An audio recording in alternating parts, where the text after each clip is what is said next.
जैसा कि last episode में हमने देखा कि तैंग शैंग और उसके दोस्त जियोबाई से बातें कर रहे थे और जियोबाई ने तैंग शैंग और उसके दोस्तों को समुद्र में रहने वाले 3 सोल बीस्ट के बारे में बताया था। उसने डेमोनिक वेल्स को अच्छे से समझाया था और साथ ही साथ उसने आने वाले खतरों को भी बताया था। वो अब सब समझ जाते हैं और अब अपने चैलेंज को पूरा करने के लिए आगे बढ़ते हैं और अब जियोबाई के साथ वो समुद्र के अंदर जाने लगते हैं। वो सभी जियोबाई की साथी वेल्स के ऊपर खड़े होकर सफर करते हैं और डेमोनिक टाइगर वेल्स को मारने का तरीका सोचने लगते हैं। वो बात कर ही रहे होते हैं कि जियोबाई दोबारा से उन्हें समझाती है और बताती है कि डेमोनिक टाइगर वेल का ग्रुप बहुत ज्यादा पावरफुल है और बहुत ही ज्यादा खूंखार है। वो दूसरे मॉन्स्टर को अपना स्लेव बना लेते हैं और बहुत बेरहमी से फिर उन्हें मार भी देता है। वो इतने ज्यादा खूंखार है कि वो गॉड ऑफ सी के बनाए हुए रूल्स को भी नहीं मानते हैं। जियोबाई का एक छोटा भाई था और उसको डेमोनिक वेल टाइगर्स ने मार दिया था। तब से जियोबाई और डेमोनिक वेल टाइगर के बीच दुश्मनी शुरू हो गई थी। अब जियोबाई उदास हो जाती है और तैंग शैंग से कहती है कि शायद इस फाइट में भी मैं उनसे हार जाऊं और मैं जिंदा ना बच पाऊं, लेकिन मैं नहीं चाहती कि मेरे क्लैन के बाकी शाख इस फाइट में मरे। इसलिए तुम मेरे मरने के बाद इनको दूर ले जाना और इनका ध्यान रखना। अब तैंग शैंग समझ जाता है कि आखिर जियोबाई हमेशा उदास क्यों रहती है। उसे हमेशा अपने क्लैन की सुरक्षा के बारे में चिंता रहती थी, क्योंकि डेमोनिक वेल टाइगर इतनी ताकतवर है कि वो कभी भी जियोबाई के साथ साथ उसके पूरे क्लैन को खत्म कर सकती है। तैंग शैंग अब उसे धीरज देता है, लेकिन फिर उसके बाद वो उसे अपना प्लान बताता है और कहता है कि मेरे पास एक ऐसा प्लान है जिसको अप्लाई करके हम तुम्हारी क्लैन का लॉस होने से बचा सकते हैं। तैंग शैंग अब उसे कहता है कि सिर्फ हम दोनों डेमोनिक वेल्स के पास जाएंगे और सिर्फ हम दोनों ही उनसे फाइट करेंगे। ये सुनकर वो चौंक जाती है, लेकिन उसे तैंग शैंग की ताकत के बारे में अच्छे से पता था, इसलिए वो एग्री कर जाती है और अब तैंग शैंग अपने सभी मेंबर्स को यही वेट करने को कहता है और खुद जियोबाई के ऊपर बैठकर डेमोनिक वेल्स के पास जाने लगता है। अब जियोबाई अपनी स्पीड बहुत तेज करती है और तैंग शैंग को डेमोनिक वेल्स के पास ले जाने लगती है। वहीं दूसरी तरफ हम तियानदो एम्पायर के अंदर एक किंगडम को देखते हैं। इस किंगडम का नाम बैरक किंगडम है और ये तियानदो एम्पायर का एक पार्ट था, लेकिन अब इस पर वुहान एम्पायर ने अपना कब्जा कर लिया है और अब ये जगह वुहान एम्पायर के अंडर में है। वहाँ की जनता ये देखकर काफी पैनिक हो रही होती है, क्योंकि उनके चारों तरफ अब मार्शल सोल हॉल के योद्धा थे। वहाँ बहुत शोर मच रहा होता है, लेकिन तभी वहाँ बीबी डोंग आती है और वो सभी के सामने भाषण देती है और कहती है कि हमने बैरक किंगडम को आजाद करवा दिया है। सदियों से बैरक किंगडम तियानदो एम्पायर की गुलामी कर रहा था, लेकिन अब समय आ गया है कि बैरक किंगडम को आजादी मिले और वहाँ की प्रजा सुख से रहे। वो ऐसे ही और मैनिपुलेटिंग डायलॉग्स बोलती है और अपने इमेज को सुधारने की कोशिश करती है।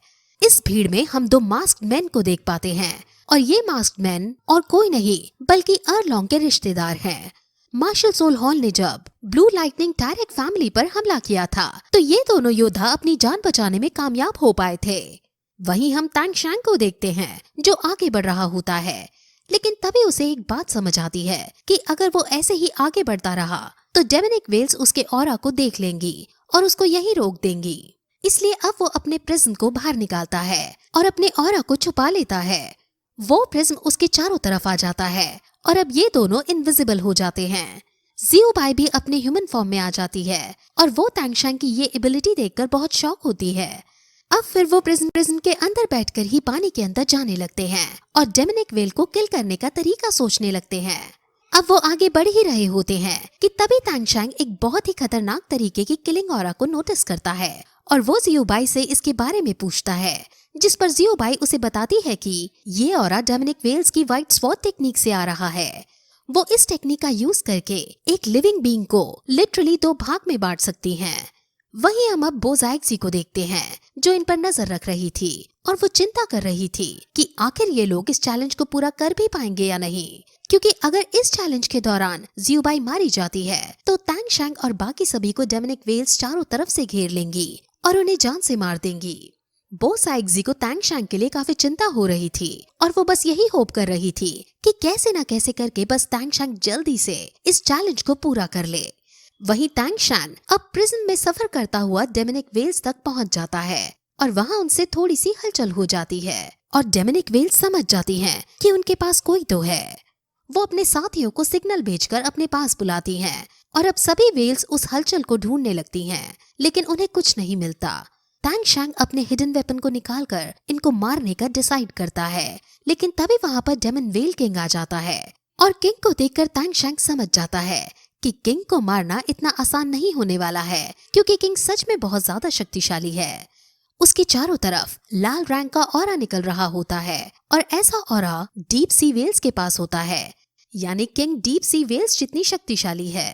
टैंग शैंग अपने हिडन वेपन को वापस रख लेता है और कोई और प्लान सोचने लगता है।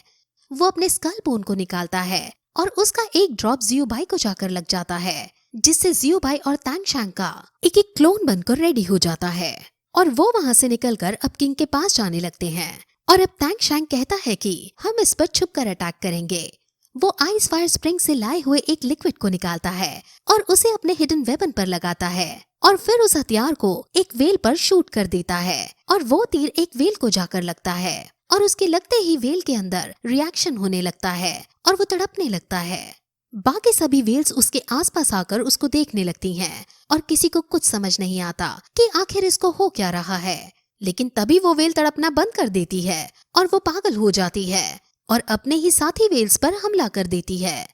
किंग ये देखकर बहुत शॉक हो जाता है और उसे ये लगने लगता है कि किसी ने इस पर जहर का यूज किया है, जिस वजह से ये ऐसा बिहेव कर रही है। जियो बाई किंग की इस बात को देखकर बहुत हंसती है और उसे बुद्धू कहने लगती है। टैंग शैंग अब बताता है कि आइस फायर स्प्रिंग का ये लिक्विड दुनिया की सबसे गर्म चीज है और मैंने उसके शरीर में ये डाल दिया है। वेल्स वैसे ही आग से डरती हैं और अब उनके शरीर में दुनिया की सबसे गर्म चीज पहुंच गई है, जिस वजह से वो इस तरह का बिहेव कर रही है। अब टैंग शैंग फिर उस पर और भी तीर मारता है और वो हर तीर के बाद टेलीपोर्ट होकर दूसरी जगह चला जाता है, क्योंकि अगर वो दूसरी जगह नहीं जाएगा तो वेल्स तीर छोड़ने वाली जगह पर आकर टैंग शैंग को मार देंगी। अब वहाँ बहुत सारी वेल्स इसी तरह से पागल होकर अपनी ही साथी वेल्स को मारने लगती हैं। किंग समझ नहीं पाता कि आखिर ये हो क्या रहा है और वो अब बहुत फ्रस्ट्रेट हो जाता है और सबको शांत रहने को कहता है। लेकिन तभी जब वेल्स उसकी बात नहीं सुनती और एक दूसरे से लड़ने में ही बिजी रहती हैं, तो वो अपनी स्वॉट टेक्निक का यूज करता है और अपने ही वेल साथियों को बेरहमी से काट डालता है। टैंग शैंग ये देखकर काफी शॉक हो जाता है, लेकिन अब वो समझ जाता है कि किंग कितना ज्यादा बेशरम है, क्योंकि वो अपने ही साथियों को मार दे रहा है।